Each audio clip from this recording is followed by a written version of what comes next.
لالیاں سے اپڈیٹ دیں گے شمس العباس کی رپورٹ کے مطابق لالیاں ڈی سی میڈم عائشہ رضوان، ڈی پی او ڈاکٹر نوید عاطف کا لالیاں کے محرم کے اہم جلوس کے روٹس کا وزٹ۔ اس موقع پر پولیس افسران اور دیگر الائڈ ڈپارٹمنٹس کے افسران بھی موجود تھے۔ افسران نے محرم الحرام کے دوران برآمد ہونے والے مرکزی جلوس کے مکمل روٹ کا وزٹ کیا۔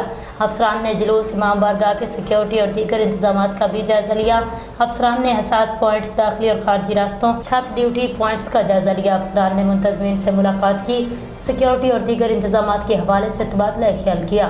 تمام وسائل بروئے کار لاتے ہوئے الائڈ ڈپارٹمنٹس اپنے انتظامات مکمل رکھیں۔ ڈپٹی کمشنر میڈم عائشہ رضوان کی ہدایت۔ ڈی پی او نے اس موقع پر کہا کہ جلوسوں پر سیکیورٹی پلان کے مطابق فول پروف سیکیورٹی انتظامات کو یقینی بنایا جائے۔ محرم الحرام کے حوالے سے حکومتی ضابطہ اخلاق پر عمل درآمد یقینی بنایا جائے۔ ڈپٹی کمشنر عائشہ رضوان اور ڈی پی او ڈاکٹر نوید عاطف کی ہدایت۔ آپ کو بتاتے چلے، مزید کہا گیا کہ محرم الحرام کے دوران تمام وسائل بروئے کار لاتے ہوئے امن و امان برقرار رکھا جائے۔